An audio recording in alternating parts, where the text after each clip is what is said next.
when you look at it globally, now, this is what happens to me usually early in the season. I stay positive, and then when it just becomes obvious that they're not going to turn the corner, then I'll trash them like everyone else. When I look at this team right now, I still see talent on the offensive side of the ball, and while the first quarter was dreadful, and while overall I'd probably give the offense a D, I saw enough in the second and third quarter to give me hope. And I still believe in all of the personnel involved. I believe Crowder's going to have a bigger impact. Jordan Reed, week in and week out, is going to have a bigger impact. I believe they'll get more than 30 yards rushing or whatever. They'll figure that out a little bit. Not going to be great, but they'll figure it out a little better. They'll get a little better balance. And I think eventually this offense is going to be pretty decent. I personally think they have good weapons. What say you? I agree. I did a thing for our social channels, just kind of trying to remind Redskins fans that, hey, it's only week one, because there's 15 games left, there's 6 weeks left, and the offense will kind of get better, move the ball better.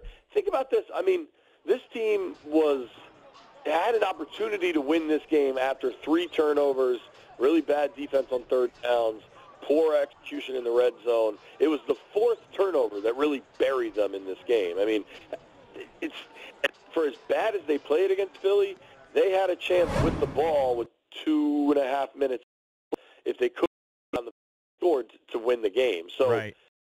It's tough. I was texting with another reporter, and we were both saying, like, wow, they looked so bad, and yet they were so close. And some of that is just kind of the margins in the NFL are razor thin in most games. But I agree, there's too much talent. Jay Gruden is a good offensive coach. I think they are still kind of reacting to not having Sean McVay. I think particularly Kirk Cousins is reacting to not having McVay in his ear and helping him out in kind of those pre-snap reads and understanding where pressure might be coming from. And, the one thing, and it's easy to kind of get on Kirk too much for his performance yesterday, but if you have to pick one thing is the interception at the goal line killed them, obviously. Mm-hmm. But there are 2 things. One, he was trying to look to Pryor there, is what his explanation was post-game. He was looking to Pryor before he came to Crowder. He's got to see that when you're facing an all-out blitz from those guys in front of you, I mean, Crowder's going to be open quick. That's where that go, and he should know that. And hopefully that's something they can get that sorted out, where if Kirk needs that little bit of extra information, they can get it to him in his headset like I believe Sean McVay was doing. Yeah, Crowder was wide open on that play. You can't miss that throw. You just can't. Yeah, that was surprising. So, we were talking yesterday about the fact that Crowder and Jordan Reed, I mean, they were targeted a few times, but, man, he just couldn't get the ball to Crowder. He got to him, 3 times, Cakes? Yep. I think Crowder had 3 catches. 3 for 14 yards. Yeah, nothing there. I really now I know Crowder was kind of battling that hip injury during the week, but what was your take on that part of the game plan, not being able to get Crowder involved, and Jordan Reed as well? Yeah, I mean, if you look at the stats, it says Reed was targeted 8 times, Crowder was targeted 7 times, but some of those targets were bad throws, simply. I thought it was – Kirk was – even on throws he connected on, a lot of them were high, and, I mean, we all know Crowder's physical stature. You can't miss that guy high. He's a short dude.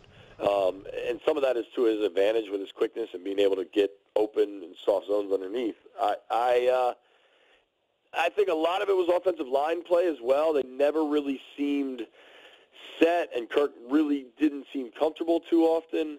But, for all the complaints last year about piling up yardage without really scoring, I mean, they couldn't even really get the yardage going. I think Kirk finished around 240, and some of that was, I bet 30 yards of that was second drive when they were already down 13 with 30 seconds to play. Top poor offensive effort, but Bickle, I think I heard you talking yesterday. I mean, unfortunately for Redskins fans, this team is a notoriously slow-starting bunch, and they are.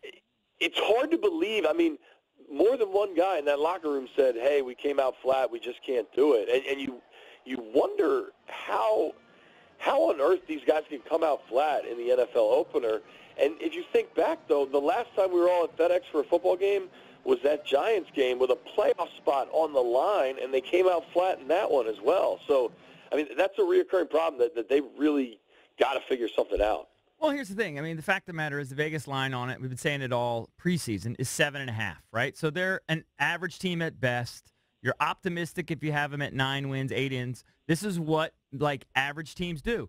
They're not consistent week to week. I learned this more last year, in the last 2 years probably, than I have in my previous 45 years, that you can't rely on this team week to week. You have no idea what's going to happen. As poorly as they played offensively, I'm not going to say they're just as likely, but I wouldn't be shocked at all if they play just entirely better this week and then next week play poorly again. You know what I mean?